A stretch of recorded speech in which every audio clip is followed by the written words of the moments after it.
It's a Carson Price for Friday, March 28th, 2025, coming to you from the Nation Network studio, built by Arbor Lee here at the historic Wall Center, and our show's a presentation of Bet365. Matt Sekeres alongside Blake Price, four-time Juno Award winner Mike Rogerson, hitting switches, conducting things.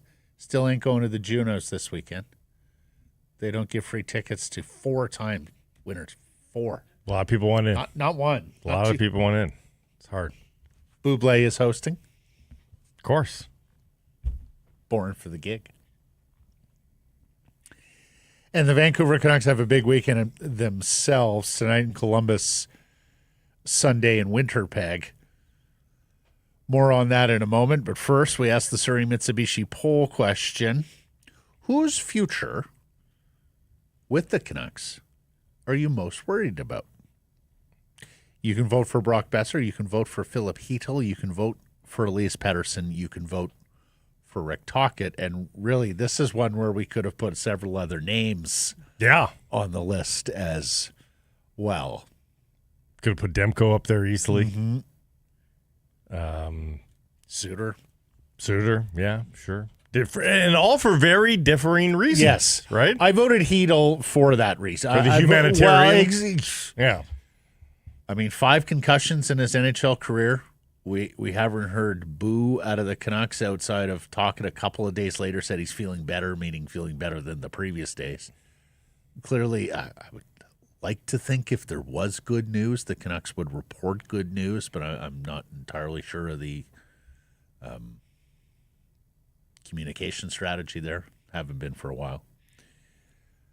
So Philip Heatle, there are big hockey ramifications for Philip Heatle in his own career and for the Vancouver Canucks at center ice.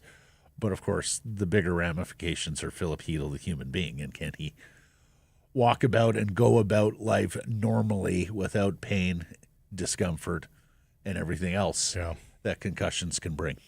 I hope that the quiet that we're hearing on Höglander and Pettersson as well is indication that it's just quiet for the sake of quiet rather than actually an indication of bad or good for Philip Heatle. Part of me wonders if one of those three guys gets airdropped into Winnipeg for the Winnipeg game, but I digress. Overall, in the poll question, I went more from the pure hockey standpoint, and I still think that angst should lie mostly with the guy that can change games, and that's Elias Pettersson. So I'll say that.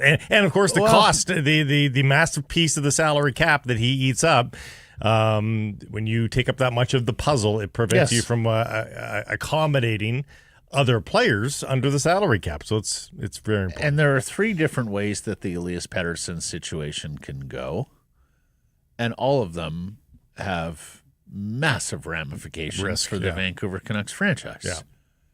If he stays and recaptures the form of the early part of last season, previous seasons. I mean, even the itty-bitty snippet that we got there when he was pretty darn good here of late. Great. You're back on track. You're back in Alvin likes the word building, not rebuilding. You're back in a situation where you can build around a core. If he stays and sucks, like he did for the first 50 games this year, you got an $11.6 million albatross. That's going to set the franchise back. Yeah. In a massive way. And, of course, if you trade him, well, needless to say, you have a big, big investment in the players that are coming back. Yeah, none of it's straightforward. None of it's black and white. None of it is slam dunk easy decision to make. It's all mired in gray and fog right now. And, hey, yeah, there's a lot of question marks, really, which is what makes any, if the Canucks get red hot here, Matt, it is against all odds, there's still a lot of noise around this team. Yep. With, tried and true blue-blooded Canucks like Brock Besser having an uncertain future. The Canuck head coach has got an uncertain, there's so much uncertainty. You could easily vote for those two. Besser was a 40-goal guy last year. Yeah. Besser is your best natural goal scorer. So if you get red hot, Besser is, an all-time Canuck. If you get red hot with all these questions, and we'll get into the illness that's swirling around the team, with the injuries, honestly, this would be a remarkable run to a playoff spot. But they are just now ambling into a jog before they get into a playoff run. And look, the head coach's future is a pretty big storyline in and of itself. Mm-hmm. Particularly since Patrick Allvin has several times talked about wanting to get this done sooner rather than later, wanting him to be our coach. LeBron reporting the Canucks are desperate to re-sign him. And Tocchet is just sitting there willing to wait, much like Elias last year. Mm-hmm. Gosh, it wouldn't be the same reason that binds them on that, huh? They want to see him. We've talked about it with Tocchet. It could just be completely 100% face value, benign. The coach doesn't want to multitask his own contract in the heat of a playoff race. It could also be whatever the Vancouver Canucks have offered so far, not good enough. Not good enough for him anyway, yes. Yeah. Not good enough for him to sign on the dotted line. Mm-hmm. And again, hey, I get everybody's got a ceiling of what they want to pay for exhibit A, B, or C, but this is money outside of the cap, though. It's out of the cap. This is an area where the Vancouver Canucks can flex economic might, and if you want to call it competitive advantage, do so. But there are coaches in the NHL that are making nearly twice what Rick Tocchet is making. But this is the big boy pool. You want to be an NHL owner. This is the one time that it's the one very narrow place in your club where the shackles are off and you can pay a guy whatever you want. Correct. Step up and pay. Yeah. Front office. If you want the guy. And yeah, again, exactly. I'm a mixed opinion on it. If you want the guy. I'm not 100% a Rick Tocchet guy. Yeah. But if he's your guy, if that's your position, if you're president, your GM are saying, this is our guy, yes, pay the guy. And I understand you have paid coaches not to coach in the past. I understand you have recently been through a scenario where you were paying two guys not to coach your hockey club. And if that is chilling at all for Francesco Aquilini, then he need look no further than the mirror.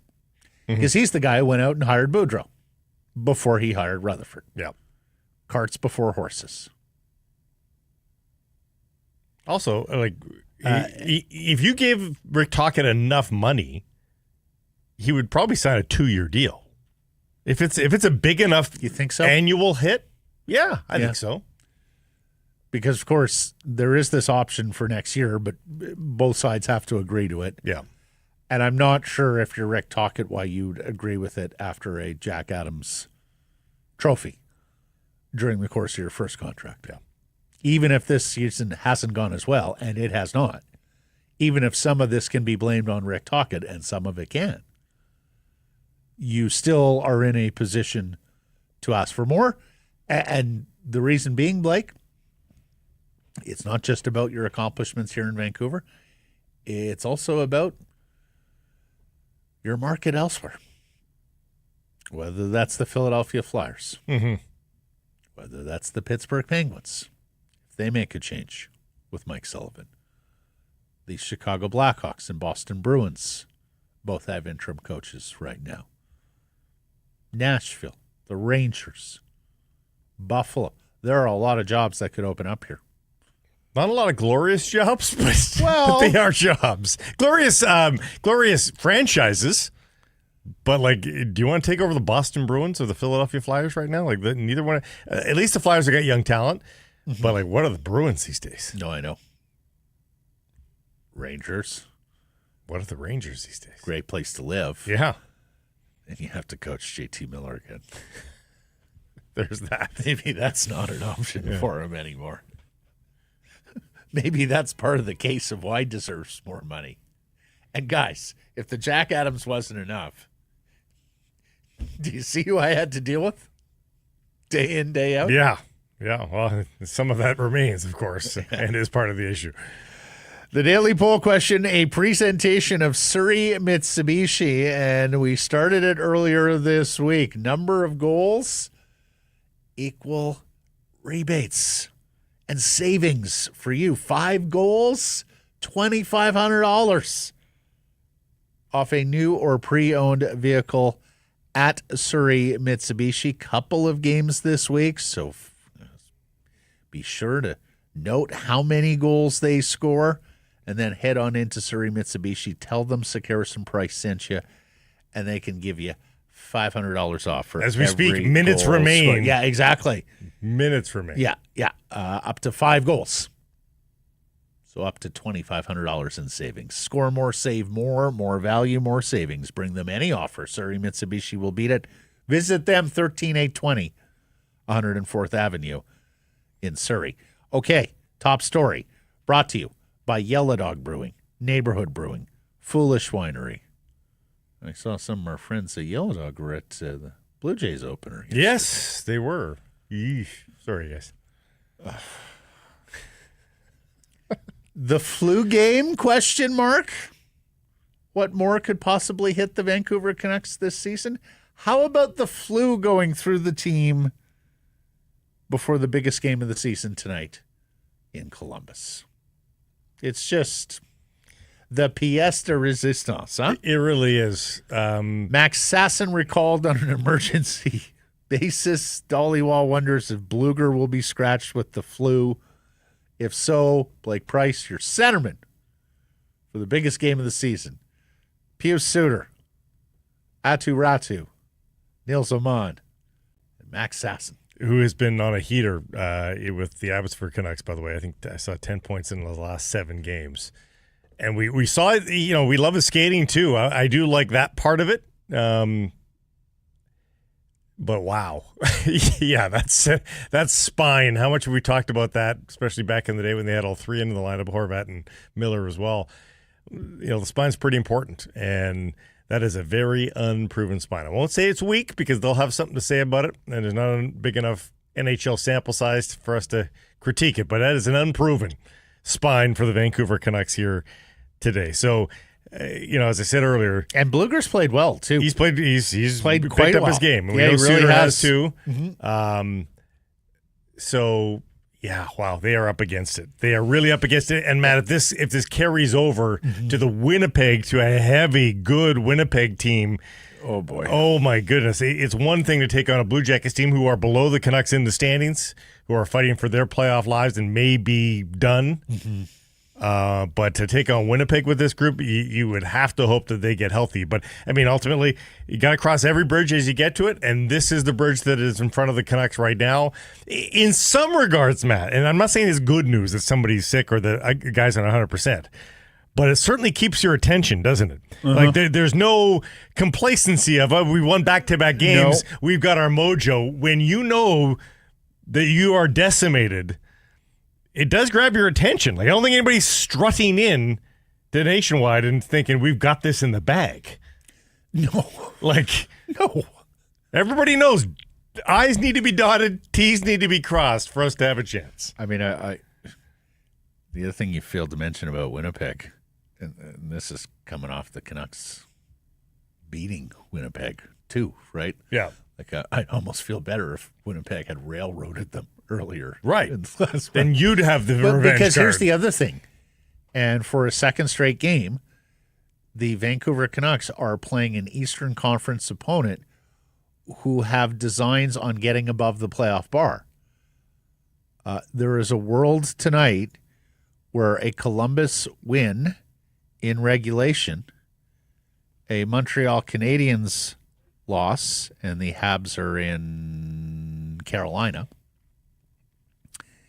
and a Rangers loss to the Anaheim Ducks vaults them further ahead in this Eastern Conference playoff race. They have the best games played column. They would have the best games played column. They would have the same number of points as Montreal and the same number of regulation wins. So I do believe that they get above the bar in that scenario, much like the Islanders could have on Wednesday if they had gotten a W. And then if we point forward to the Winnipeg game, perhaps a little prematurely here, we got some other things to deal with. But Blake, Dallas has won 4 in a row, including the win in Calgary last night. Dallas is only 4 back of Winnipeg. Like, there was a world where this game for Winnipeg might have been, cool your Jets, no pun intended.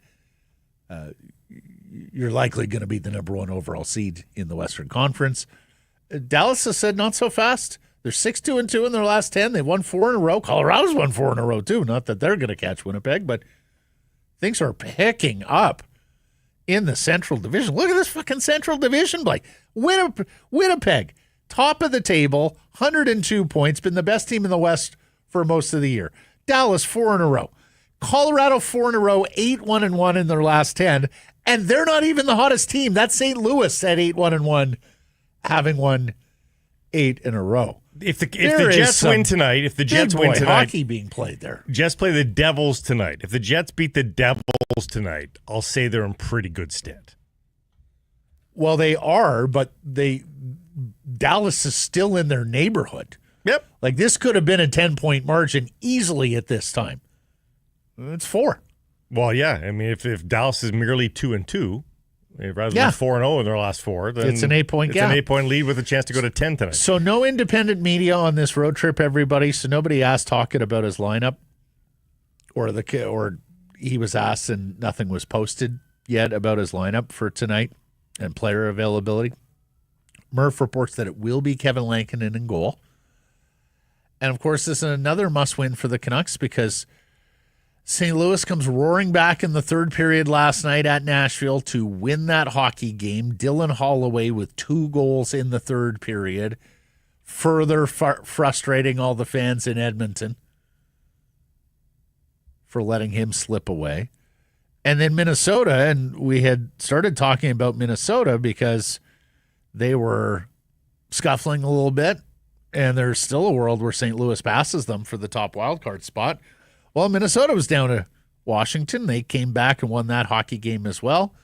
Classy gesture by Alex Ovechkin, if you missed it, making sure the Capitals stuck around after the game to line up and shake hands with Marc-Andre Fleury. Final meeting between those two. And remember when Pittsburgh and Washington was a rivalry? It used to be a thing. Yeah, that was great fun. Calgary lost to Dallas, we mentioned, and Utah got absolutely destroyed by Tampa. So that's it. Put a fork in the Utah Hockey Club. Calgary now in the very similar. They lost 8-0. Yeah, I mean they're toast. No goaltending. Yeah. Calgary they played Vamilka every game. Calgary needs to do what the Canucks need to do. Like Calgary, if they want to get back into it, they need to win 4 or 5 in a row to really put themselves back into the conversation to catch up to what the Blues have done. And so, welcome to the club, Calgary. You two must go on a very long run here. And no other games tonight in terms of play. If we're discounting Utah, and I think we should at this point, no other games tonight to look at in terms of playoff significance. So this pattern continues with the Canucks playing one night, and they're we've been watching on the other nights. St. Louis and Calgary the next night. We'll just peek forward to Saturday, where we have a Battle of Alberta. It's in the capital, northern part of the province, and I guess you have to cheer on Edmonton there. Oh, you have to cheer on Edmonton. But I have been enjoying them losing of late here without their big guns around. But yes, I've been enjoying Dylan Holloway sticking it to them. There's that too. And how about this one? St. Louis at Colorado tomorrow. Yeah. Whew. Both of them 8-1-1 in their final 10, their last 10. And it's only one loss if the Blues do lose in that one. But them getting punched, like I hope the Avalanche bring a really good game to the table and sort of punch the Blues in the face a little bit. No, it doesn't have to be 8-0, but just I would love a decisive victory, even if it's only 3-1 or 4-1. Somebody needs to put St. Louis back in its place. That's right. That's what I'm saying. You're really not this good, St. Louis. Yes. What the hell do you think you're doing? Especially without Parayko. Look up and down your lineup, and yeah, there's some good players there. There's some depth, but you're not this good. Make them doubt Would themselves. you kindly come back to earth? Yeah. Regress to the mean? Have Please. them chase all St. night. Louis. Come on. Never been a bigger Avalanche fan. And is there any team that has been in the league, like, St. Louis has been in the league a long, long time? No one really regards them. Nope. No, They're true. for the most part, unless you're, an old Norris division rival or something, you're mostly inoffensive. Like, there are more. Not a lot of outside market, third party, There are fans. more Flyers fans than our Blues fans. For sure. Mm-hmm. Mike Kelly has the Canucks playoff odds now at 12% after that St. Louis win. The Blues are up to 76%. You will find different... That's the most scathing of the... Yes, you will find different statistical models. Is it not Dom Lecisions of The Athletic? That's the most flattering. Kindness to the Canucks right now, but... Money Puck's sort of in the middle, yeah. And Money Puck's got the Canucks at 20%. They jump up to 27% if they're just under 20%. They jump up to 27% if they win in regulation tonight. Here's Rick Tocchet from this morning on two desperate teams. Take a listen to his fixation on the word desperate here. I hate using the word desperation, but we're playing teams that are desperate too, like really desperate. So, you got to worry about using that word all the time, because desperation is a good thing, but sometimes a bad thing where you get out of control type of thing. So I think when you say desperation, I think it's like good changes, a block shot, like every inch matters in these more than ever, because the other team's thinking the same way. When two teams think the same way, the team that thinks better, I think, usually wins. If that makes any sense. Thanks, Coach. Intensity but with control is what he's saying. And I think ultimately what he was saying is correct, that you've got two teams that should have a high intensity, but the one that deals with the pressure and the moment better is going to make sounder decisions, and that's who's going to win this. But I think this has the potential to be entertaining, man. Yeah. What I love is, you got to be careful about using that word, and then proceeds to use it 5 times in the next 2 sentences. Don't ever change, Rick. Please don't ever change. Like, if it's not here and you go to Philly or somewhere else, please just keep communicating the way you do with hockey fans. He's saying there's different ways to interpret. I understand what he's saying, Blake, kind of. I'm just amused by it all. Oh, can't use that word. Don't want to use that word. Not quite there yet. But he's congenial enough to agree with the premise of the question and give a full holistic answer. Yes. Okay. You say Columbus is fun. Yes. Werenski, Fantilli. Hey, Lower Mainlander Kent Johnson. They've been terrible for a lot of years. And they even have a bunch of nondescript Russians that it seems like every time I watch a Canucks Blue Jackets game, and really that is the only time I'm watching the Blue Jackets, I'm like, wow, that guy can play low. This guy can play low. And they give up goals. And they're playing with emotion. Mm-hmm. They give up goals. So I would make sure that you cut work a little bit early. It's Vancouver. I know you're going to do that anyway. It's a Friday during March break. Yeah. March break, Blake. Nobody is working here in this. Columbus gives up 3.31 goals per game. 7th from the bottom. In fact, only Montreal amongst teams that are fighting for playoff spot is worse. So if ever there was a time for the Canucks to find a way to get more goals, and they have done a better job of that in the last handful of games, it's there for them tonight. Again, there's no gimmies. You actually have to go out and seize the moment and get the goal. But I like the fact they're shooting a little bit more. They're not shooting from stupid places, but they are shooting a bit more lately. Mm-hmm. And if they do that tonight, I bet you they get rewarded. This from that Hamalytics account we've been citing on controlled and uncontrolled zone entries. But 5-on-5, the Canucks have scored 25 goals over the last 10 games. Their best stretch since late October to mid-November. In this span, 2.97 goals for per 60. That's fourth right now. Over that stretch, 2.67 expected goals per 60, 11th, and high danger chances per 60. They're also 11th. Yeah, so they're not going to get world beating, but being 11th, that's a massive victory for this team offensively. Being 11th, you are just fine. Well, yeah, with that. especially the way you should be able to lock it down, right? Yeah. With this defense score and these goaltenders. Yep. Not to mention the defensive identity and detail of your whole group. 5-man defensive hockey in front of the goaltender. That has been the Tocchet staple. When you've asked, what has he achieved? More often than not, that's what the Vancouver Canucks play night after night. It's why they get loser points this year. It's why they were winning so much last year. If I said they get 3 goals tonight, would you sign on the dotted line? Or would you say, no, I think they can do better than that? And they might need better than that. With this lineup, I'm signing on the dotted line. For 3. Yeah. Okay. Yeah. I mean, and hoping don't get me wrong, Blake, the effort, the character, the heart they have shown with an undermanned lineup has been commendable. My hat is off to them. But I do think we're heading towards a night where the music dies. And if it's not tonight in Columbus, I would probably expect it Sunday against Winnipeg. But I also would not be surprised if it happens tonight. Lankin is coming off back-to-back starts of 4 goals against. Yeah. But I'm a little surprised it's Lankin in here. Again, no independent media on the road, so I would have liked to have known the process here with Tocchet and Terranius and Thatcher. We discussed this yesterday. For our money, you just leave it in Thatcher's hands. You say, you're playing one of the next 2. If you feel like you need the extra rest, let's go get them in Winnipeg. Yeah. If you feel like you're on a roll and want to keep the momentum going, you've got the cage for Columbus. I'm not sure how they decided this. But I would feel a little more comfortable with Demko than Lankinen, and that's probably the first time all year I could say that. But you're definitely not going to play them Demko in 4 straight there. I think that would be foolhardy coming out of his long break. Demko was either going to be tonight or Sunday. So again, it's a morning start, afternoon start Sunday, folks. Why we keep bringing this up? It's not really a back-to-back, but it's in the gray zone. Yeah, but here's the thing.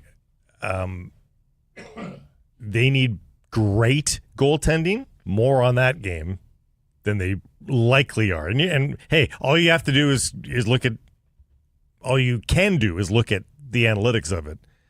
They are more likely to need the best goaltending possible against the Jets than they are versus CBJ. So yeah. In some regards, aren't you playing your best goaltender when you need him the most? Yep. Fair enough. Kefir Sherwood. He's a Columbus guy. It's funny because not a lot of hockey players born and bred in the state of Ohio. And we've had several here recently, including JT Miller from the eastern part of the state. Part of the state that oftentimes feels a little more proximal to Pittsburgh, western Pennsylvania, than it does to the other big cities in Ohio. But Sherwood's a Columbus guy. In fact, he played with the Columbus Blue Jackets youth affiliated league. So he's going home to where he grew up, played his youth hockey, and he's doing so after a 2-goal, 3-point game. And Tocchet was asked about Sherwood, and he was asked about Sherwood and the goal scoring the other night, and then there's a good follow-up on hits. Take a listen here. Paced of him in the playoffs last year, and we really liked what he did. He kind of threw a wrench at us a few times the way he played. Saying that, I really do. There's another level. I know he's got 15. How many goals he got? Obviously career high, but I think there's another level. We've talked about that where he could even reinvent himself even better. I think there's more there, and he's played well for us. But I think he could even be a 20-goal scorer all the time. But yeah, no. Yeah, You're a guy who liked to hit, if I remember correctly. Yeah. Has your coaching style, your personality sort of enhanced that element of his game as well? Well, yeah, but I'm trying to calm him down a little bit. Like, I mean, I got that speech as a young guy too. I think you just got to be careful you run around too much. You know, it's great to get hits, but I think he's actually toned it down a little bit, and I think he's in better position. Don't get me wrong, I don't want guys to turn down a hit, but there's certain times when it's better to be in better position than go for the hit. But he's such a great team guy that he feels by him going out there doing that is helping the team, which he's right. He's just got to kind of take a little bit less. Yeah, that's good coaching. Hearing more too. of that lately here from him, so he's very much of the mind. The hits were nice in October. Can we play some hockey? Yeah, here? no, exactly. You know what, Kefir? If come the first round of the Stanley Cup playoffs, you want to be that guy who's throwing every hit, have at her. Right now, especially because you need him to score a little. And he's got 17 goals. There's not a lot of goals in this lineup. Matt, do you know what the crime is here with regards to Kefir Sherwood's career? He's 30 in 3 days. No, I know. Like, he's discovering his NHL career here in what you and late bloomer. If he was 26, we'd say he's a late bloomer. Yes, Matt. but he's 30. And that's I feel bad for him, honestly. Like he's older than Bo Horvat. Yeah, yes. And he's only now blossoming into probably the player that he thought he was years ago. So I feel bad for him in some regards. Ditto. What are our friends at Yellow Dog Neighborhood and Foolish up to? Well, the Glow Up Hazy IPA was released back on International Women's Day. Neighborhood Brewing releasing it. It's a beautiful hazy IPA with hibiscus collaboration with the Pink Boot Society. Bold, juicy, vibrant brew with notes of citrus, stone fruit, and tropical fruit. It's a draft-only release available at Neighborhood and select locations. You could give Port Moody's Yellow Dog a call, see if they've got that on tap too. Aiden Celebrini, Vancouver Canucks prospect, brother of Macklin, scores. And Tom Wielander and the Boston University Terriers are off to the second round of the NCAA hockey tournament. They beat Ohio State 8-3 in Toledo, a game that broke out and got crazy. I think Aiden might have had two. Did Aiden have two? I think he might have had two. Got the game winner, assisted by Wielander. So he ensured his own lengthened university stay. Yeah. And Aiden will be back there next year. Yeah. My understanding is the plan. So Boston is off to play Cornell. Big upset. Who upset the number 4 ranked and top seed in this region, Michigan State Spartans. Do you know who went to Cornell? Who? You're going to want to hear this. Oh. So it's Boston University versus Cornell at 1 p.m. tomorrow, Saturday. And whoever wins that game goes to the Frozen Four. Just the one goal for Aiden, by the way. Just the one. A lot of high-stakes hockey going on this time of year. We'll talk about the Giants later in the program. Mm-hmm. But out in Abbey, where the Baby Canucks have won 7 in a row. They are tonight and tomorrow at San Jose. They are Tuesday, Wednesday at San Diego. Then they're home next weekend against Laval. They got 4 home games left. They're third place in the AHL's Pacific Division right now. They're tied with Coachella Valley and San Jose on points, so these are massive games here against the Barracudas. They're only 3 back of the Ontario Reign for second place in the Pacific. We've talked about the number of players, 13, that have gone up and down between the Abbey Canucks and the Vancouver Canucks this year. We've talked about some of the developmental success stories, whether that's Elias Pettersson Jr., whether Atu Ratu now is ready to embark on a NHL and only NHL career. Some of the contributions they got earlier in the year from Max Sasson. But Manny Malhotra's club could very well make some noise in the Calder Cup playoffs this year, which would be terrific because that's another experience you want to give young players, right? Yes. Yeah. Games of stakes, games of consequence, games where you have more people in the building, where they're hanging on every bounce of the puck a little more.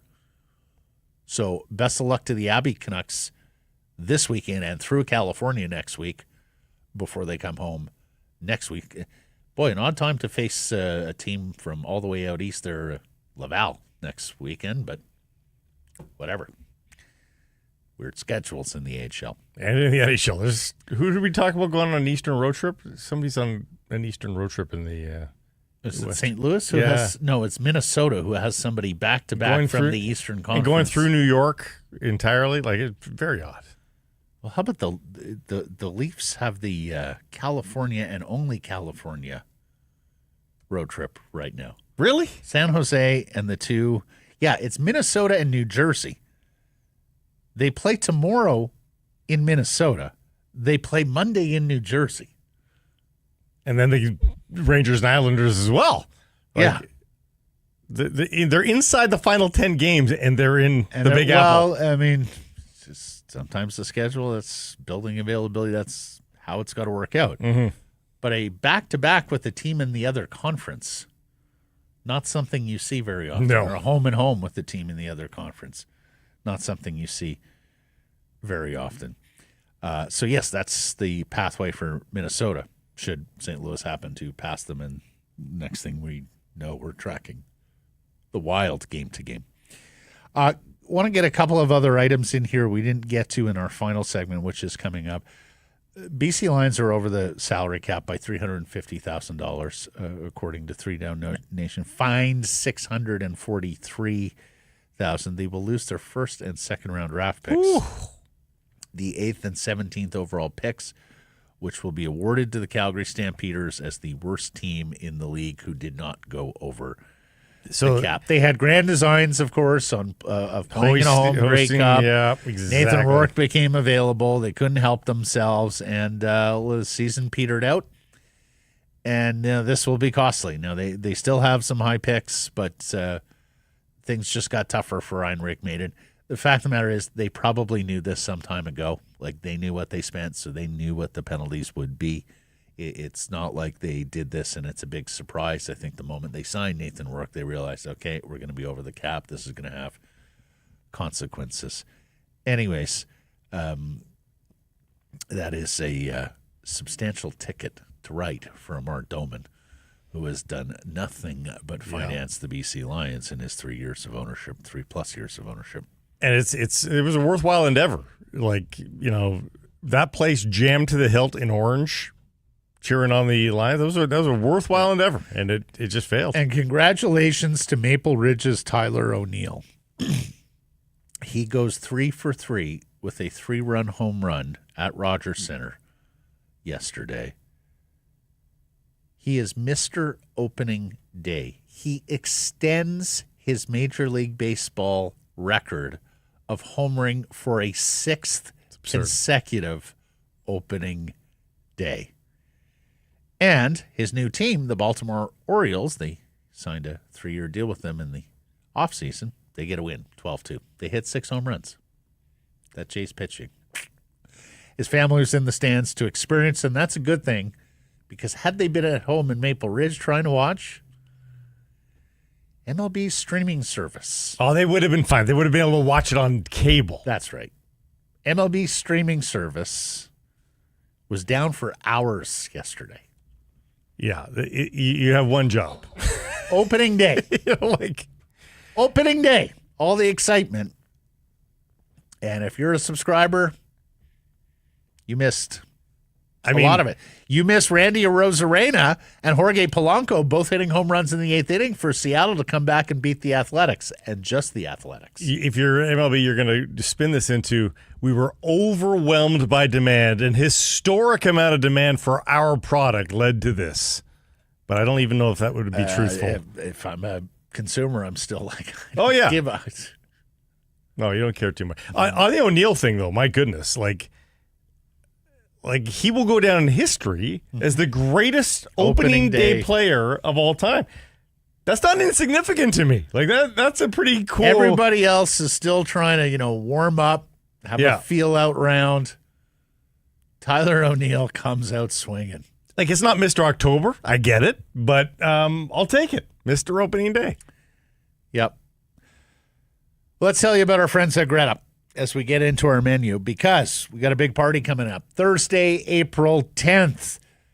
Big one against Colorado and Canucks Army, rink-wide Vancouver, and the two of us, and Mike, we'll all be there throwing a viewing party at Greta. Doors open at 5. Game is 6, presented by Fountain Tire. Thank you to Fountain Tire.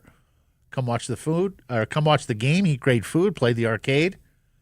Exciting giveaways, a 50-50 draw in support of Kids Sport Vancouver. General admission tickets are $10.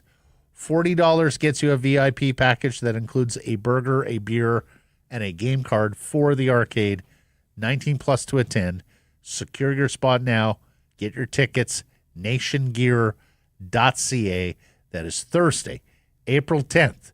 Vancouver versus Colorado, another Canucks Army watch party. Look forward to that. We got Jeff Merrick coming up here on everything he's hearing about Tocchet's future and what went down in Philadelphia that led to the abrupt firing of ex-Canucks coach John Tortorella. We got Rob Williams stopping by. We have a really full discussion with Rob about the pros and cons of player performance this year and historically under Rick Tocchet. Plus, of course, seat beat. Seat and arena beat continues Yes. with Rob Williams and his deputy, Noah Strang, who did some great reporting there. Never did I think we would get as much demand in our inbox of we need a seat beat update from Rob. It's funny because we will go 2 to 3 weeks without asking Rob about the seat. And then the demand is and overwhelming. Then the people get in the inbox. They're like, guys, have I missed something about seat beat? Are you asking Rob about seat beat? We are today, folks. This is the only market. This is the only team I know of Yes. where the quality or lack thereof of the seats has been such a long-standing issue. Like, we're more than a half decade on seat beat. To be fair, if you're going to bump up season ticket prices 20% each year here over the course of a couple of years, can you not sit in a Please. junior C level seat? That seems reasonable. Time now for our Bet365 bets of the day. This segment brought to you by Bet365. Now, I got a winner because Arizona covered against Duke. It was dicey, but they did cover down the stretch against the I was Blue a future. Devils. I did a Whitecaps Okay. one, so you still hold serve. Well, we've seen speed bursts. We've seen him pinching off the point. We've seen him over stick handle a little bit. And we've seen so much more from Quinn Hughes over the last week. Coming off a bad game where his turnover leads to a goal. I think you can count on him bouncing back. He's that good a player. I think you can count on him being aggressive given who's out of the lineup and Tocchet's messaging these days. I mean, heck, if Derek Forbert is rushing the net, you know Quinn Hughes is going to rush the net. And let's also remember he's hunting 20 goals. Yeah. We mentioned that as a goal at the beginning of the year. He's a few shy. So I'm going Quinn Hughes as an anytime goal scorer tonight at plus 320. And heck, why don't we double that up with a 2-point night for Quinn Hughes? That's paying at plus 210. I'm going to go with the hometown boy. He had the hot hand, 3-point game. I'm not predicting a 4-point game for Kefir Sherwood. But a goal. I think you could depend on that. And he's out there late. Could get an empty netter if it's a close game. Kefir Sherwood, plus 400 as an anytime goal scorer. Yeah, I looked at that as well. Too bad can't bet him hits, can you? No, I think they'd probably take that off the board. Over in hits. Breaking news coming in from Bet365, where every nail-biting overtime win is a barn burner. Every face-off hat trick, power play, shot on goal, penalty shot, and every suspenseful minute in between. Amazing. Whatever the moment, it's never ordinary at Bet365, an official partner of the NHL. Download the Bet365 app and use code NATION to get in on the game. Must be 19 or older. Please play responsibly. Jeff Merrick coming up next.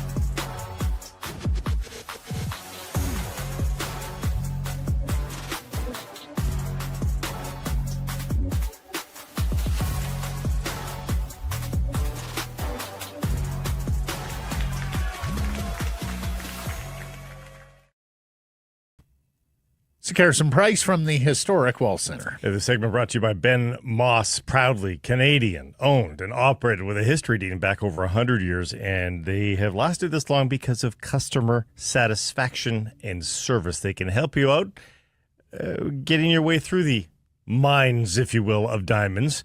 Lab-grown diamonds, mine diamonds with payment plans to suit your needs as well. And they've got a store near you, Abbotsford, Victoria, Chilliwack, Willowbrook and Langley, and Coquitlam Center. For more information, check them out at benmoss.com.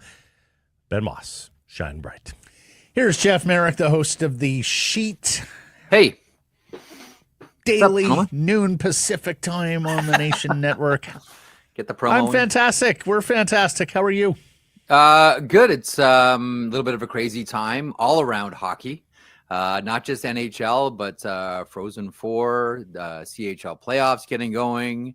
I've spent a good part of this week at the OHL Cup, which is a showcase tournament essentially for U16 kids. And I will tell you, I've gone to this tournament for so many years. I don't know that I've seen this many college recruiters at the OHL Cup in Toronto than I have this year. But nonetheless, probably a story for another day. Anyhow, yeah, busy time, fun time.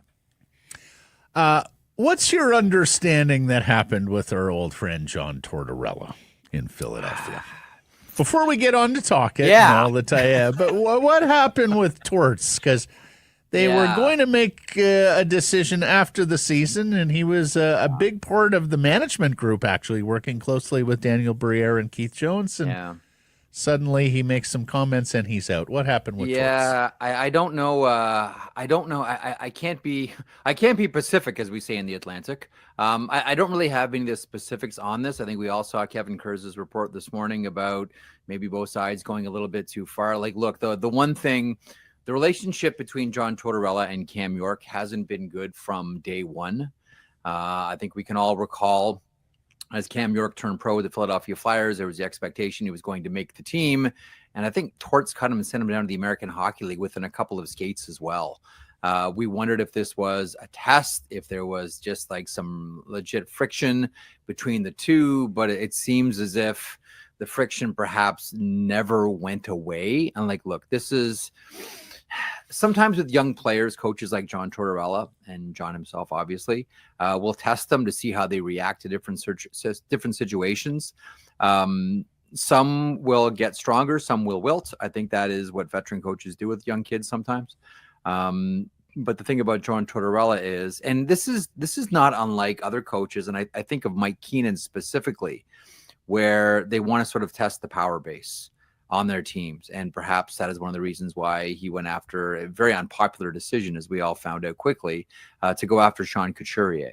But it seemed as if there was something that perhaps never went away between Cam York and John Tortorella, going back to those early days, as we all thought that York was going to be a Philadelphia Flyer. I don't know the specifics of what was said, how it was said, the contents of, but I am very much of the belief, along with you guys, that this was a decision that was going to be made in the off season. I was under the impression that, much like Barry Trotz, John Tortorella was going to make the transition to management at a certain point.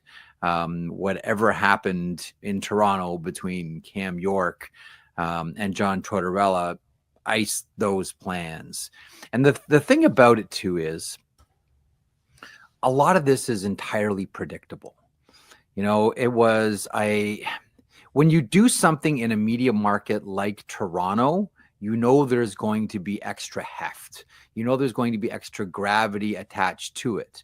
One of the first examples of this, this is going back a couple of generations here, but we're all the same vintage. You guys will remember Steve Casper and how he handled Cam Neely and Kevin Stevens in that game against the Toronto Maple Leafs on that Saturday night, where he benched him. That did not go well for Steve Casper. It became a major media issue, and it was really embarrassing for Cam Neely.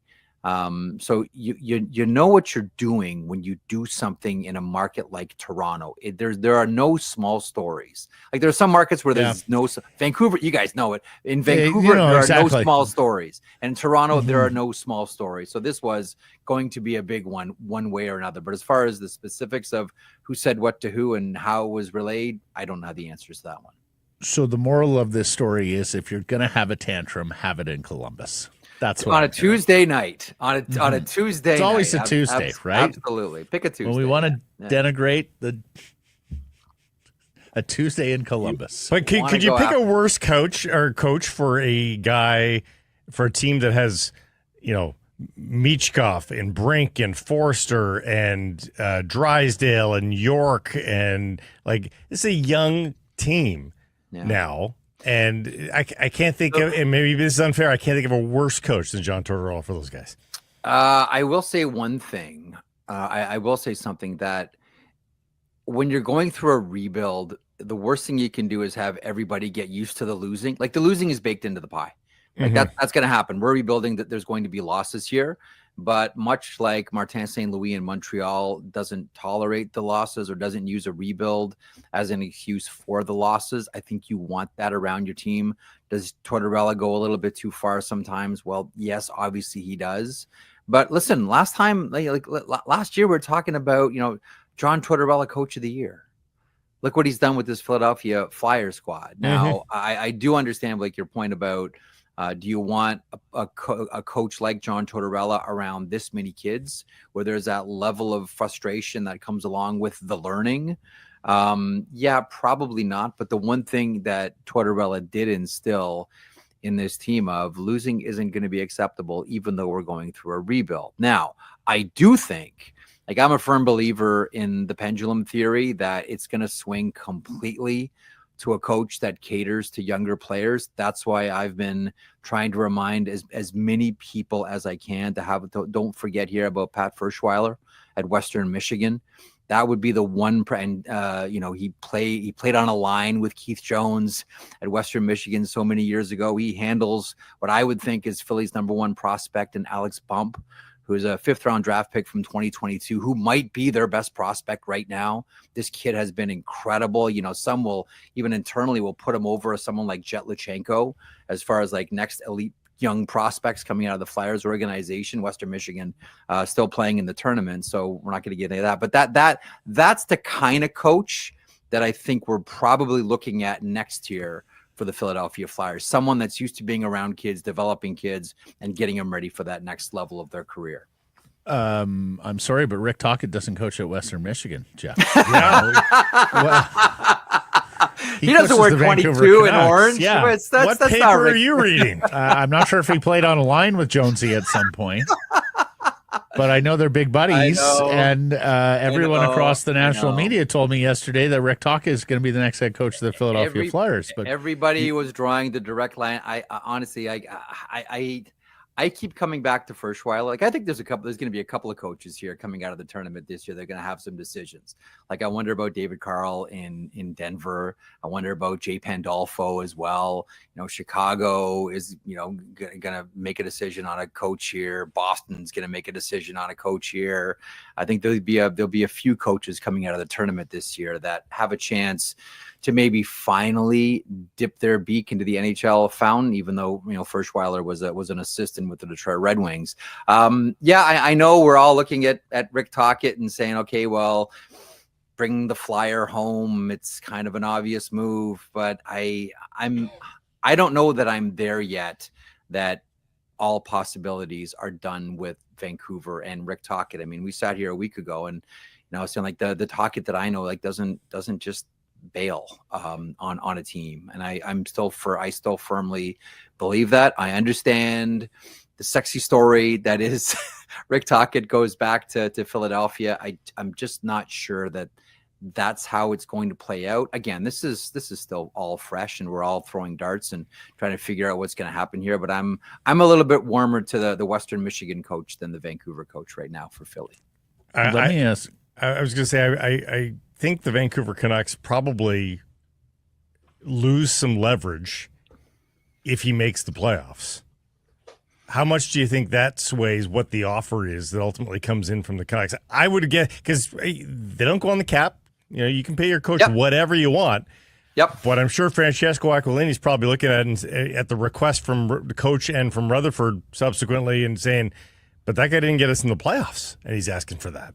But if he does make the playoffs, all of a sudden he looks like a miracle worker, doesn't he? It could be a big few weeks here in terms of the Canucks meeting the number that Rick Tocchet wants.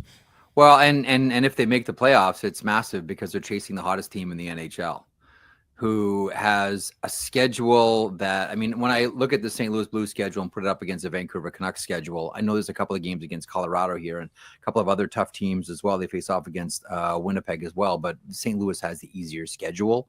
Like, if Vancouver's going to do this, like, they're really going to earn it, Blake. That's right. And that's why I'd say, like, yeah, okay, all of a sudden now that does warm the conversation up a little bit more around Rick Tocchet, because it'd be a convincing hot streak. Not because you're not. Yeah, these aren't just like layups and 2-foot putts that you're going to pick up points with. Like, if Vancouver's going to do this, Vancouver's going to earn these wins and earn their way in. Thank you very much. And it starts with a game tonight against the Columbus Blue Jackets, another team that's, you know, fighting desperately, trying to get into the wild card picture in the Eastern Conference. So Vancouver will have. Put it this way: it'll be an impressive performance. The Vancouver Canucks can make it in the playoffs. It will really be an impressive performance. Let's analyze this on the team evolution, player personnel levels. Because the one thing about taking over a team that has stated we're in a rebuild, as Daniel Briere did not 2 years ago. Yep. You go in there as a head coach, you got some leash, right? Nobody expects you to win. So you probably have a couple of years where you can do a whole lot of losing there, and unless there are issues with the players, off-ice matters, whatever, you've got job security. In Vancouver, we know the stakes. Got to make the playoffs every year. Yep. And then there's the personnel side of things, Jeff. Like, if you're in Tocchet's shoes, you've traded Bo Horvat, JT Miller. Like, do you not want to know what's going on with Elias Pettersson and what the plan is at center ice, even if you're keeping Pettersson beyond Pettersson? Of course you do. Before you get and what's happening in net, and is it going to be? Are they extending Thatcher Demko? Is that in the cards here? Like, to me, like, honestly, I always think about. And this is the question too with the Philadelphia Flyers. Anybody going in there? I always think about Joel Quenneville, and Joel Quenneville, when he interviews for jobs, only asks one question, as I'm told. You know what that question is? What's that? Who's our goalie? That's it. That's it, right? Is there, because there is no position that is linked more to a coach's fate than the goaltender. True. Right. Yep. And we've been having this discussion about the Philadelphia Flyers, you know, going back, and I think we'll bracket Carter Hart out of this conversation right now. But we've been having this conversation about the Philadelphia Flyers going back to Ron Hextall in 1987 with the Philadelphia Flyers. And I think, like, honestly, to me, that is a sane question to ask if you're any coach, and even if you're Rick Tocchet. Okay, you know, Patrick, Jim, what's happening in net? Sure, you want to know what's happening down the middle. Absolutely. What is the future of Quinn Hughes? But who is our goalie? Because every coach knows that his future is joined at the hip to whoever the starting goaltender is. Well, I don't think the Canucks can extend Demko this summer without greater clarity on his health moving forward. Of course. I think your goaltenders are going to be Lankinen and Demko for next year because I just don't see the appetite to trade Demko.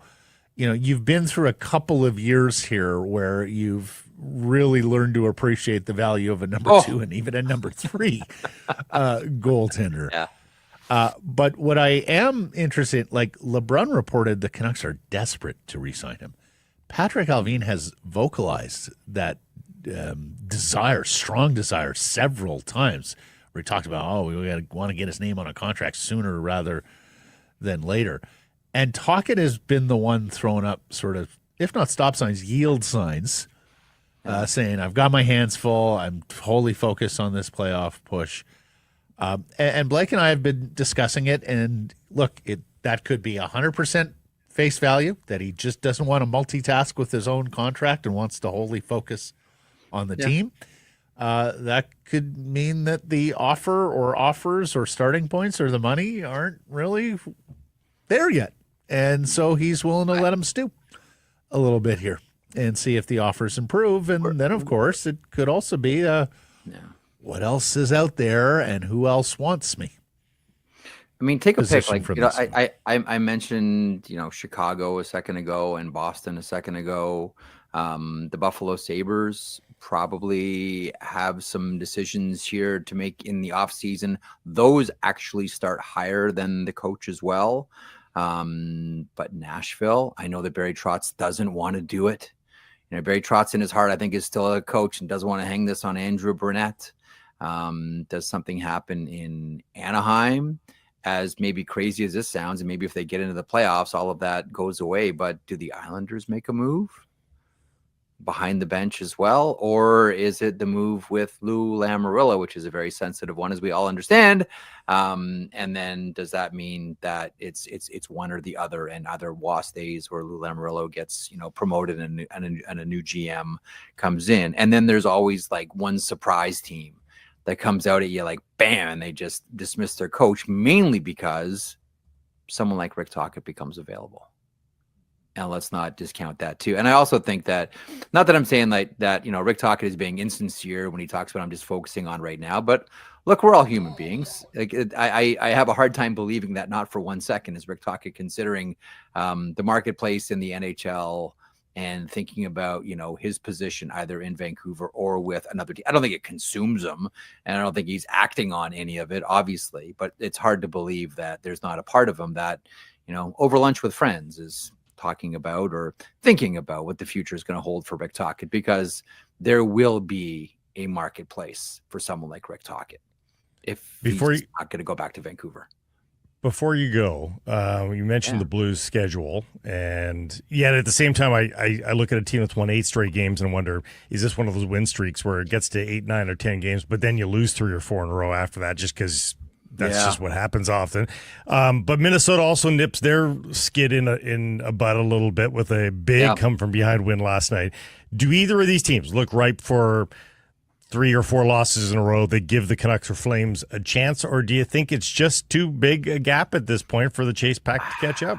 I can't see, like, the way that St. Louis is playing right now. Like, look, they got a couple of games against Colorado, and their next game is against the Avalanche, and nobody wants to touch Colorado. It is like maybe the most frightening team in the NHL, and they're third in their division, and nobody wants to go near them, right? Like they are terrifying. No one wants to touch them. I don't know. I keep, to be honest, but I keep waiting for the wheels to completely fall off the wagon with the Minnesota Wild. This has been a really impressive performance by John Hines and his crew. This really is. I know we're giving the Jack Adams to Spencer Carberry, and rightfully so. He's had a tremendous season with the Washington Capitals. But man, what John Hines has been able to do with Minnesota without Kaprizov, without Joel Eriksson, and now they're back skating, it's nothing short of miraculous. So I keep waiting. Like, if there's one team that I can see the wheels falling off, it's Minnesota. But Blake, I've said it ever since the Kaprizov injury. Like, they can do it for a couple of games, but they can't. You know, what's the old saying? Like, you can reasonably expect a man to walk on a tightrope for for 2 years, but you can't expect him to walk on a tightrope for 20 years. It's a quote about nuclear weapons and the tightrope that everybody walks on here. You can expect it for a short amount of time, but you can't expect it for a long time, and that's why I keep waiting for Minnesota to fall off. But they haven't. And the Oilers are lucky they're at 87 points. If the Oilers were at 84 points, I'd be. I know. Yeah, quickly, because I know you have to run. But my little special thing for you every week, Jeff. Oh, my little treat. Okay, yeah. All right. Well, a little flavor puck. Highest scoring NHL player who played college hockey. College hockey. Ooh. Most NHL points from a guy who played college hockey. You want the point total, I can give it to you. Who played college hockey? 1420. It's a hell of a lot of points. It's not Joe Nieuwendyk, is it? Joe Nieuwendyk is 4th. In fact, there's 2 British Columbians in the top 5. Paul Correa? Paul Correa is not one of them. I knew you'd go there, but alas, he did not. I said BC. The concussions and everything, yeah. Who is it? I don't know. Who is it? Adam Oates. Really? Of course. Rensler, Yes. Yeah. Brett Hull, number 2, then Brindamore, number 3, Yeah. 1 British Columbian, and Glenn Anderson, all the way back at Denver University, also a British Columbian. Wow. That's good. I should Are add your Oates. top 5? It's I embarrassing. think there's like 14 of them too that Brett have broken. Hull. I would not have guessed him as a college guy. Yeah, That's there's funny. like 13 of them too yeah. that have cracked 1,000. And points. maybe, and maybe, as far as hockey players go, maybe and I'm gonna hear it now from the lacrosse fans. Oates may have been the best lacrosse playing NHLer ever. Really? Nieuwendyk was on the lacrosse players. Yeah. Nieuwendyk, and absolutely. But as I talked to more people in lacrosse, like Oates was elite. And I assume Tavares played too. Did Tavares not play? Yeah. Well, his uncle, he did, and Yeah. his uncle, the legend in the Yeah. NLL, who shares the same Yeah. name. Absolutely. Yeah. Have a good week. Thanks for See you, this. bud. Thanks, gentlemen. Talk in 7 days. Harrison Price from the Historic Wall Center. This segment brought to you by your Pacific Toyota dealers, and I want to know when the last time is you had fun driving. If it's been too long, it's time for you to get to your local Pacific Toyota dealers and ask for a test drive of the BZ4X, because never has driving been so fun. It's just a sporty car with a real zip to it, but you also get to drive in the HOV lane, so you're actually driving while everybody else is, parking, if you will, on the highway. You also get to zip past all the gas stations. The latest installment of the Toyota electric line will have you grinning from cheek to cheek. Check it out at your local dealer, shoptoyota.ca, and right now up to $6,500 in rebates and incentives. Financing 3.29% APR for 36 months. Shoptoyota.ca. Rob Williams is the national sports editor of the Daily Hive and its Offside Sports vertical. He joins us today, typically Thursday, so thank you for playing ball with us this week, Mr. Williams. It wasn't too long ago we were having a conversation about Rick Tocchet, and you thought, the market is wholly behind Tocchet. He's got a lot of supporters here. Give me your temperature update on that, and give me your 2 cents on what you think of all these Tocchet to Philly rumors. Yeah, I mean, I guess the temperature on Rick Tocchet with the fan base, I think he's overall a popular coach, I think, still in the city. That's the sense I get. When they lose, for every game they lose and play boring, I think there is a segment of the fan base that gets louder, saying that they don't like his system, that he plays too boring and can't coach offense, right? I think what we saw with what they were saying, how they're trying to reprogram Elias Pettersson, what does that mean? Like, they've got this amazing offensive star and they're trying to teach him a new way to play. That maybe can feed into that fear that this is just a guy that wants a bunch of Kefir Sherwoods on his team, and he just wants guys to just skate and play defense and forecheck. I don't feel that way. I think Rick Tocchet's an excellent coach. I think we see, obviously when he speaks to the media, like an excellent communicator. I think that probably translates well to the room. I think he's a guy that can command attention without having to yell, which I think is a really important quality. I think he's a smart hockey man. I mean, I think John Cooper picked him for his staff with Team Canada. I think that's another good sign.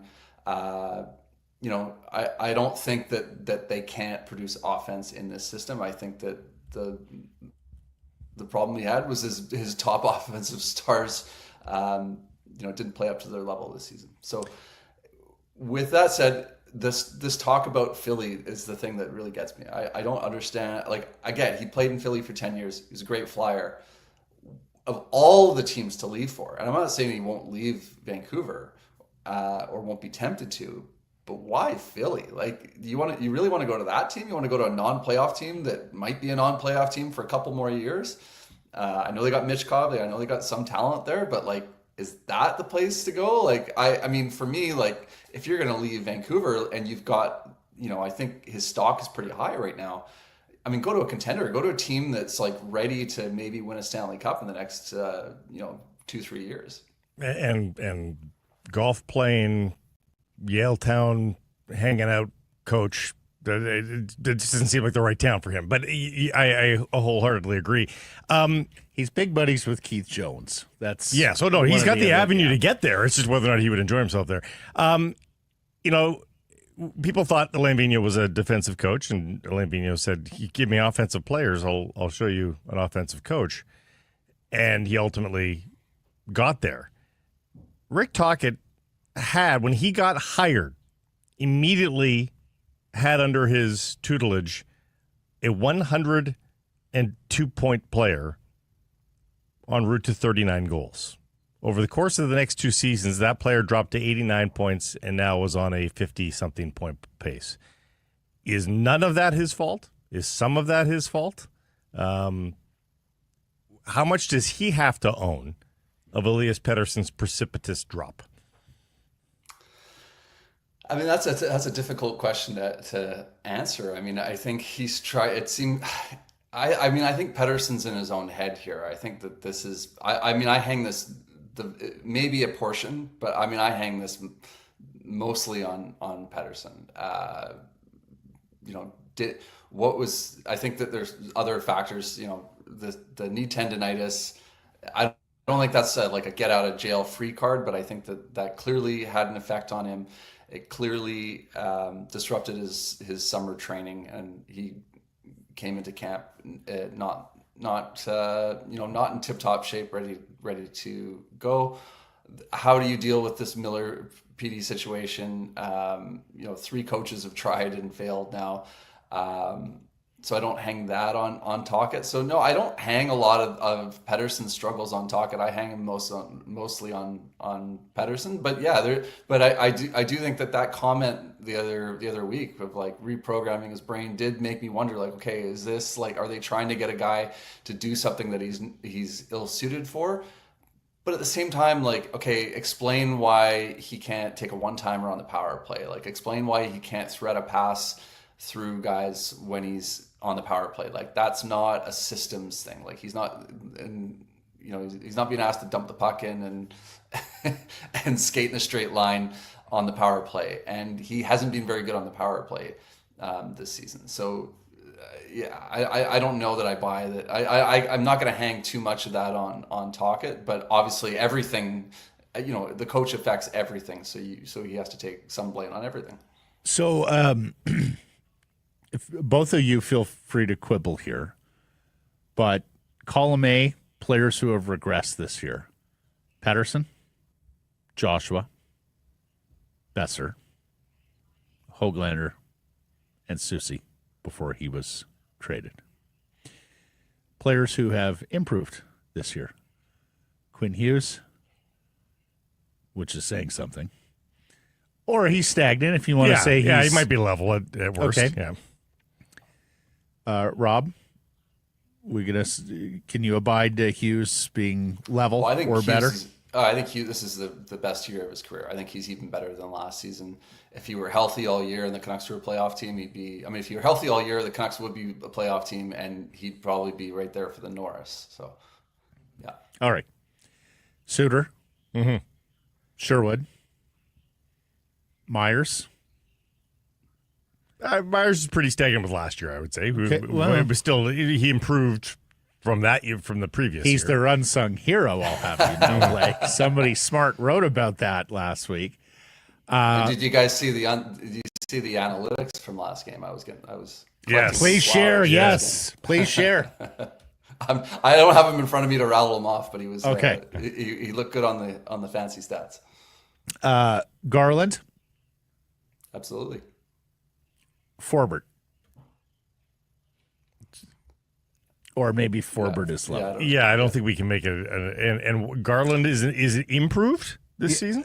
Well, I'd say so. I mean, he's playing a bigger role too. He's the exact same pace as last year. Yeah. Exact same pace. Okay.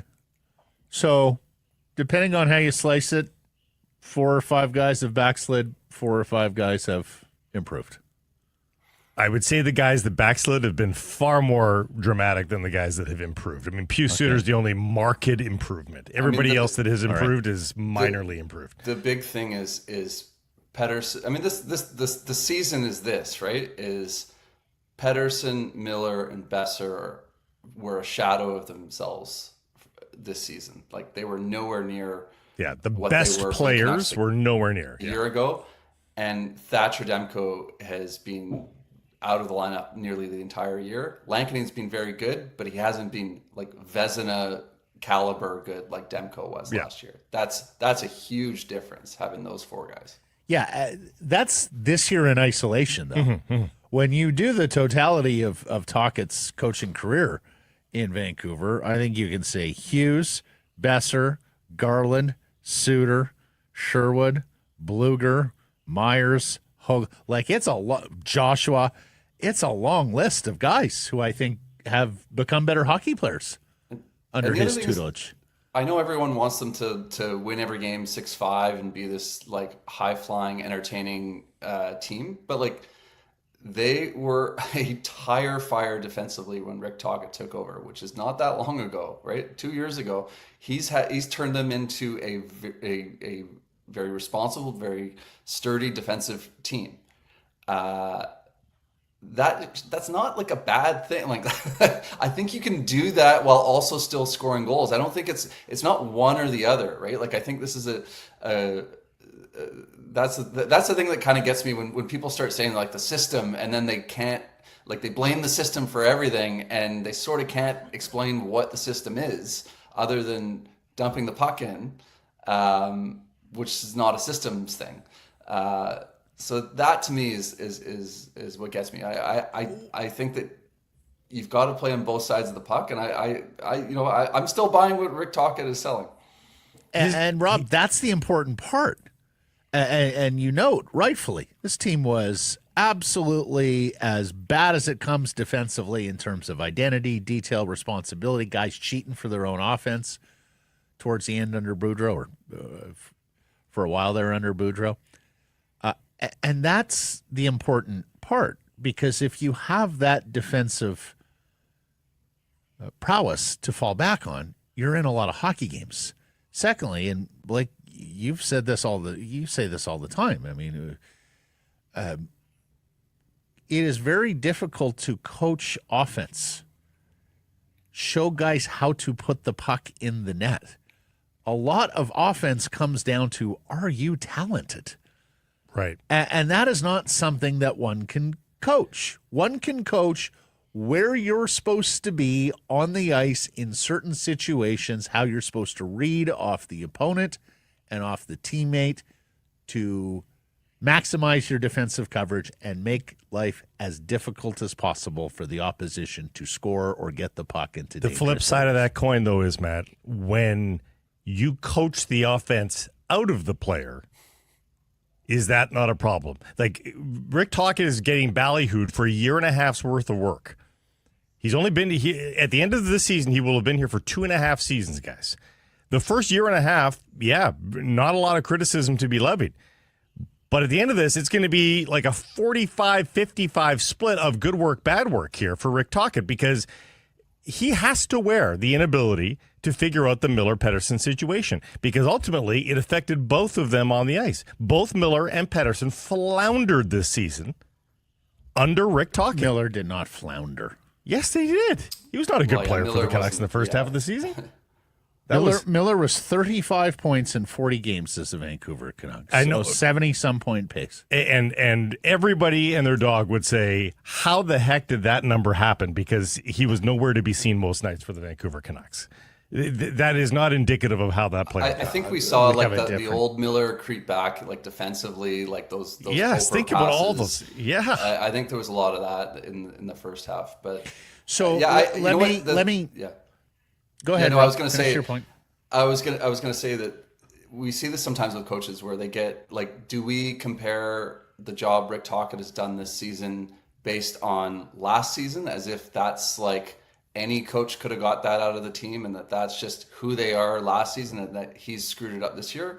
or are we judging Rick Tocchet this season with this group based on like what this group has done for like 5 years, which was, imagine if they had this season, imagine if this season and last season were flipped, if they hadn't been in the playoffs, right. and, if they hadn't hosted a playoff game in a decade and they were in a playoff chase, this would be like a really good, That's good true. That's a really interesting point. Right. It's a really interesting point.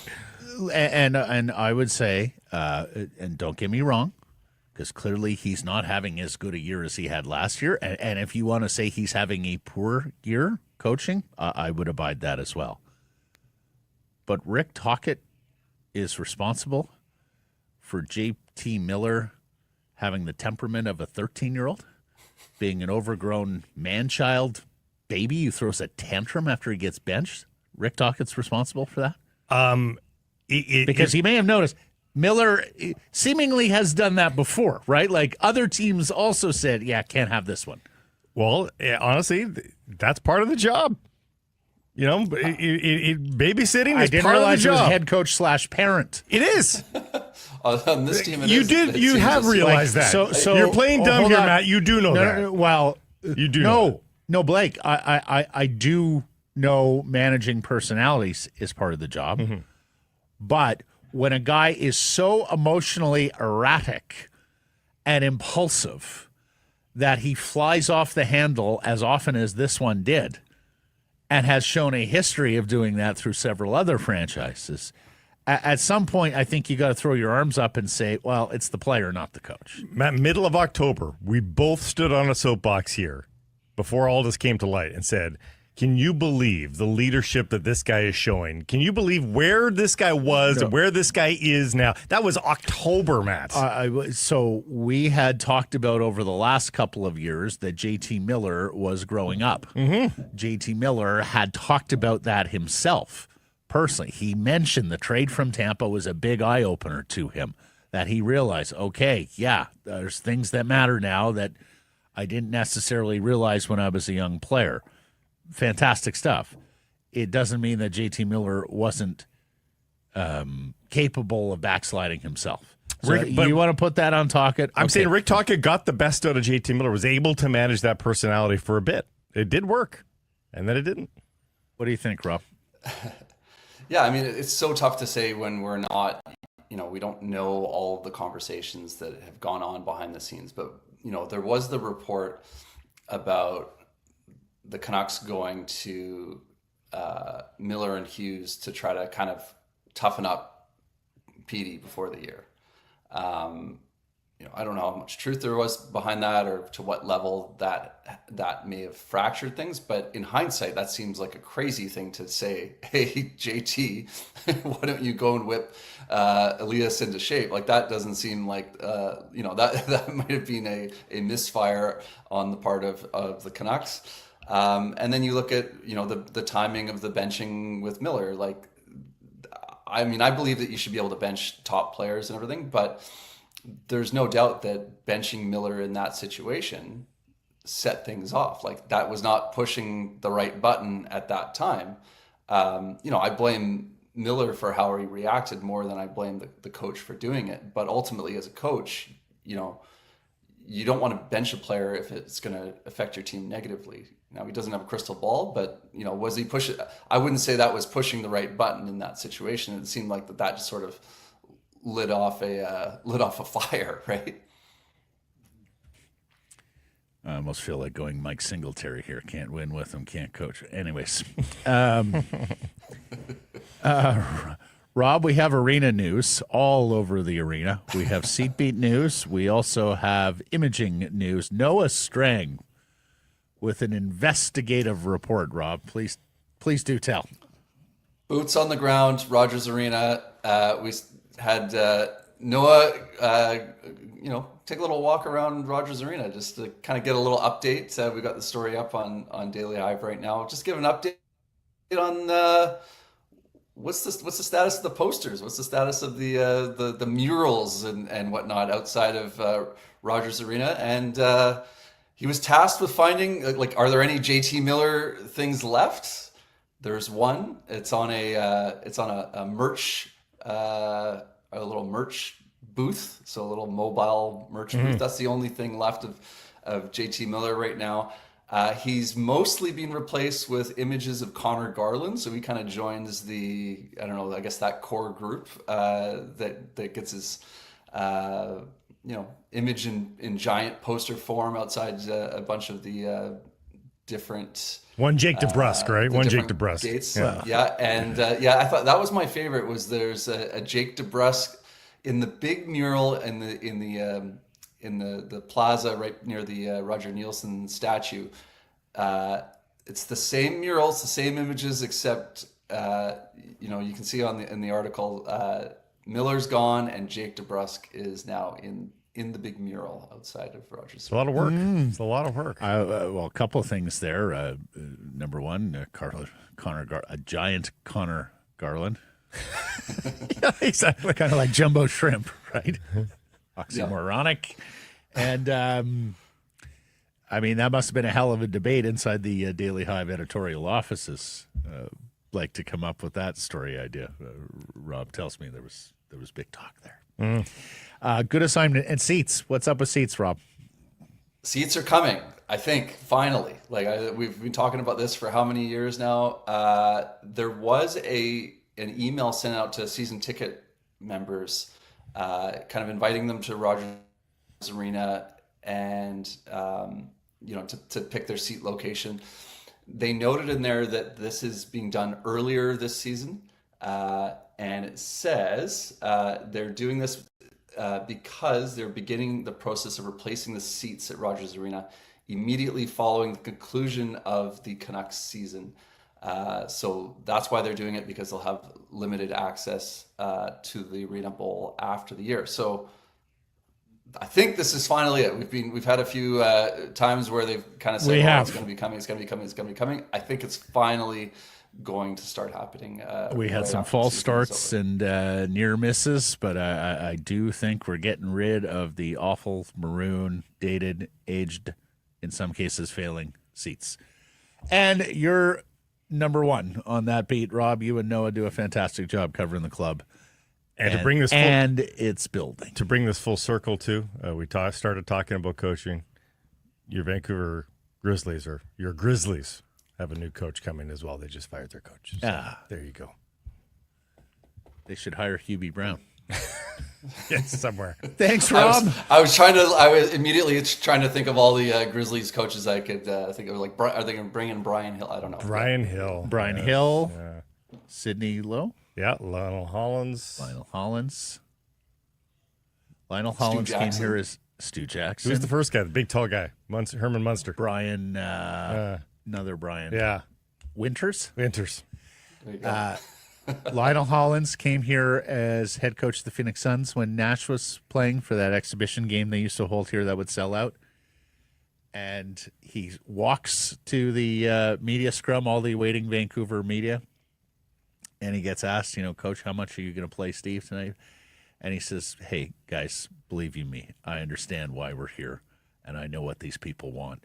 They're here to see the native Sun, not the Phoenix Suns. Pretty good. It's fantastic. We told the Suns PR director that. She said, oh, amazing. I didn't even feed him that line. He came up with that himself.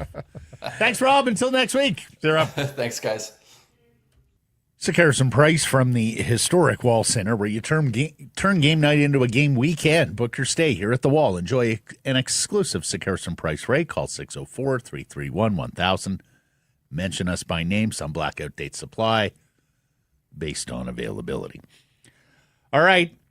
He's hot. 15-5 after 3 weeks. What you got today on the Safeway My NHL Picks? Reminder, you pick your winners of 5 NHL games each week on the Safeway app for your chance to win a grand prize of a trip for 4 to the 25-26 season opener of your choice. And that's not even the reason, really. You also get exclusive grocery offers from NHL suppliers, and each correct pick gets you closer at a chance of winning up to 150,000 Scene Plus points. New slate of games every Thursday. I've jumped on board with my picks for the week, and needless to say, pretty excited about it. I've involved, yes, the Vancouver Canucks, and This is the one that they need to get, that they should get. So I do have them beating the Blue Jackets. As you can see on my second slate of games, though, less bullish on them versus the Winnipeg Jets. It's going to be tough for them to sweep. There we go. Tough for them to sweep their 2 games. Jets over the Canucks, and the Kings are unbeatable at home, so they should have no problem with the Sharks. That's at home, huh? Yeah. Okay. So, yeah, 5-0. You have Florida over Utah. Yeah. Again, they should be spotted a 6-goal lead, it appears. That's the trend. Last night it would not have helped. Yeah. You're really going for those big, meaty, weighty, consequential stretch drive games, aren't you? Do you know that the consequential games are worth triple the scene plus? Oh no, they're not. It doesn't matter. You pick the low hanging fruit. Get the same amount of points. San Jose got Chicago anytime soon. Who do you like there? That's a tough game. That's a tough pick. No, there are those games coming up. I saw several of those. I'm like, well, now I don't know who's going to beat who there. Those are 2 really bad teams. Pass. Just yeah.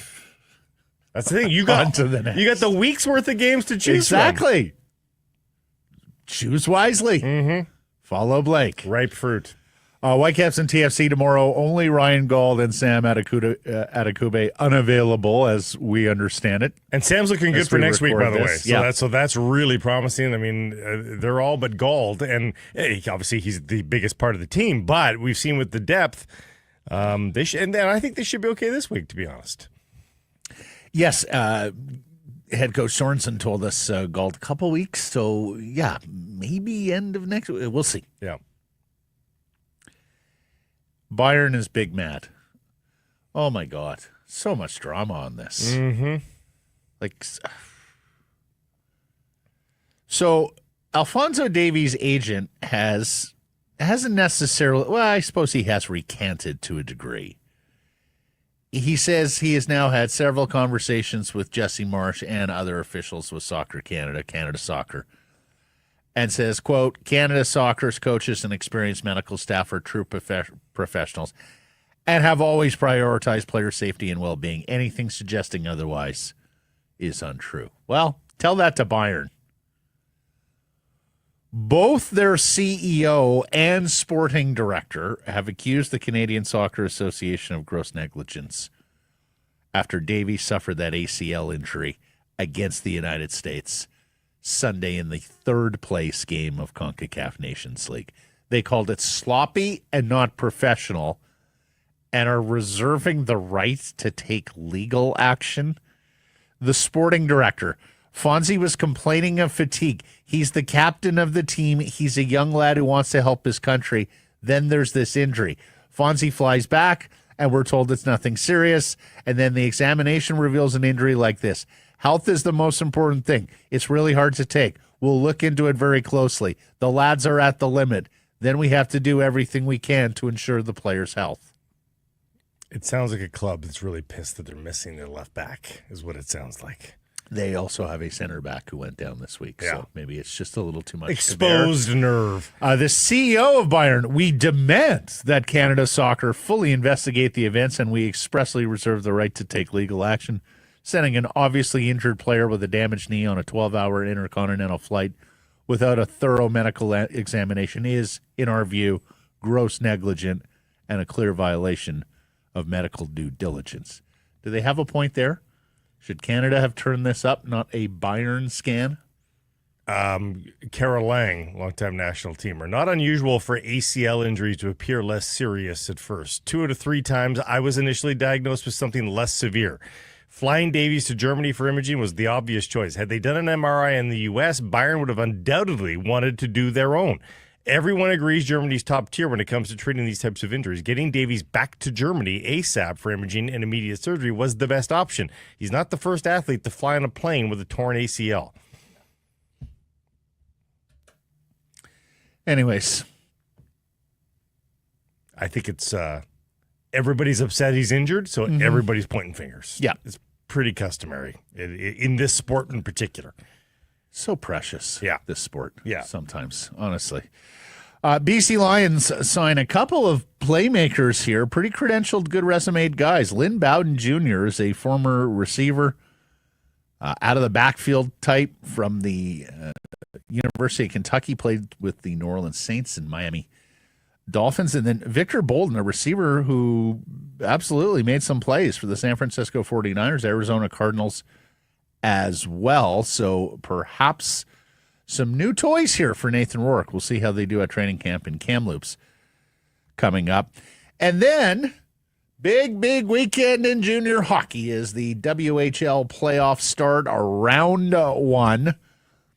3 British Columbia teams in action this weekend.